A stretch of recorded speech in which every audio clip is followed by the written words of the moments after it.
बोलिए sir. Good morning students. हम सब जानते हैं कि आज वर्ल्ड एड्स डे है। 1 दिसंबर को प्रतिवर्ष पूरे वर्ल्ड में एड्स डे सेलिब्रेट किया जाता है और इसके सेलिब्रेट करने का जो मकसद है वो भी हमें समझना चाहिए कि एड्स डे हम क्यों सेलिब्रेट करते हैं। एड्स डे सेलिब्रेट करने का जो मुख्य उद्देश्य है वो ये है कि लोगों के प्रति एक एड्स के प्रति जागरूकता होनी चाहिए कि एड्स होता क्या है, कैसे फैलता है और कैसे इसको हम रोक सकते हैं। ये मेजर फैक्टर है, मेजर इसका जो स्कोप है जानने का कि हम एड्स से कैसे बच सकते हैं, एड्स होता क्या है और क्या इसका कारण है। तो इसके नाम में ही बहुत सारी चीजें छिपी हुई है। आप देख सकते हैं एड्स का पूरा नाम होता है एक्वायर्ड इम्यूनोडेफिशिएंसी सिंड्रोम। एक्वायर्ड शब्द का मतलब होता है लिया गया। बीमारी 2 तरह का होता है, एक कॉन्जेनाइटल और एक एक्वायर्ड। कॉन्जेनाइटल शब्द का मतलब है वैसा बीमारी जो जन्म के साथ होता है बाय बर्थ, और एक्वायर्ड मतलब कि आफ्टर बर्थ किसी माध्यम से वो हमारे बॉडी में आया। तो एक्वायर्ड लिया गया इम्यूनोडेफिशिएंसी सिंड्रोम। इम्यूनो मतलब immune system, our disease fighting capacity, जिसको कि हम इम्यूनिटी कहते हैं, हिंदी में रोग प्रतिरोधक क्षमता कहते हैं।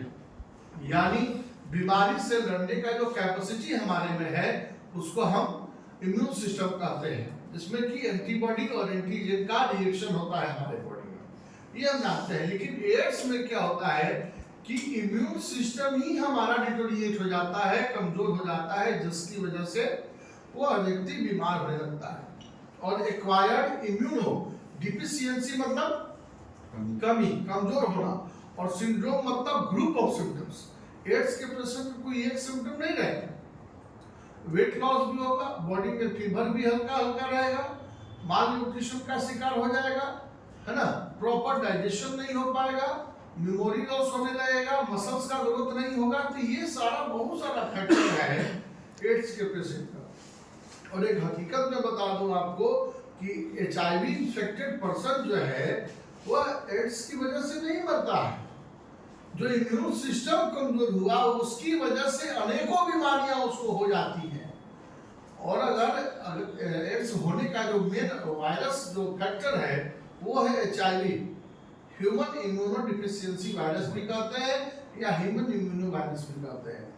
तो ये HIV वायरस अगर किसी के बॉडी में जाता है, और कैसे जाता है, सेक्सुअल कांटेक्ट से, क्वाइटस विद मल्टीपल पार्टनर। अगर एक हेल्दी पर्सन इन्फेक्टेड पर्सन के साथ अगर क्वाइटस या सेक्सुअल इंटरकोर्स करता है, उस कंडीशन में भी यह एक दूसरे के बॉडी में ट्रांसमिट हो सकता है। Infected blood, infected needle, saving blades, है ना, और अलग माध्यम से भी, और भी बहुत सारे माध्यम है जिसके द्वारा यह वायरस हमारे बॉडी में इंटर कर सकता है। इंटर करने के बाद इसका सालों तक इंक्यूबेशन पीरियड है। आप सुने होंगे इंक्यूबेशन पीरियड शब्द का मतलब होता है कि जब कोई एजेंट हमारे बॉडी में इंटर किया, इंटर करने से लेकर के उसके सिम्टम डेवलप होने तक, अगर आज कोई वायरस या बैक्टीरिया हमारे बॉडी में इंटर किया और उसका सिम्टम 10 दिन बाद डेवलप हो रहा है, तो उस वायरस या उस बैक्टीरिया का इंक्यूबेशन पीरियड कितना होगा, 10 दिन होगा, कि वह सिम्टम 10 दिन के बाद डेवलप कर रहा है। तो अगर हम HIV वायरस की बात करते हैं तो HIV वायरस का इंक्यूबेशन पीरियड लंबा है, सालों तक जा सकता है। 1 वीक में भी आ सकता है, मंथ में भी आ सकता है, और मेनी ईयर्स 4, 5, 6 साल, 8 साल भी हो सकता है। देखा गया है कि 10 साल तक इन्फेक्टेड पर्सन के कांटेक्ट में आने के बाद, HIV वायरस हमारे बॉडी में इंटर करने के बाद 10 साल के भीतर तक इसका सिम्टम डेवलप हो सकता है।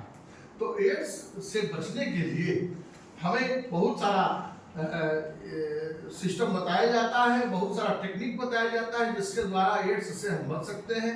कभी भी क्वाइटस करते हैं, मल्टीपल पार्टनर्स के साथ क्वाइटस नहीं करना चाहिए, इन्फेक्टेड नीडल का इस्तेमाल नहीं करना चाहिए, सारा जो भी इंस्ट्रूमेंट हम यूज करते हैं उसको स्टरलाइज होना चाहिए, है ना, फ्रेश होना चाहिए, फर्स्ट होना चाहिए, उसका इस्तेमाल हम करेंगे तो ये एड्स बीमारी को हम रोक सकते हैं। पहले के समय में बहुत सारा ऐसा होता था, पहले बहुत प्रकार के नीडल भी आते थे, जिसको कि पहले शीशा वाला भी सीलिंग होता था, तो बहुत सारा का पहले, लेकिन अब लोग अवेयर हो रहे हैं एड्स के प्रति कि यह बीमारी न फैले।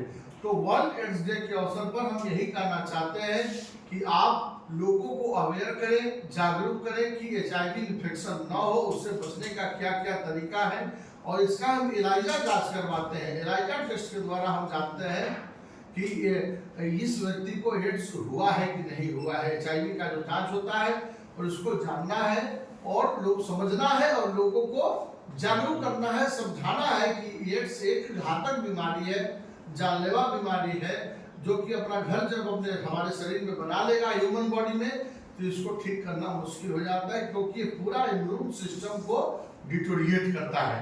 तो एड्स डे पर हम यही आप लोगों को सलाह देंगे स्टूडेंट्स कि आप लोगों को अवेयर करें और इस बीमारी से बचें। ठीक है, थैंक यू।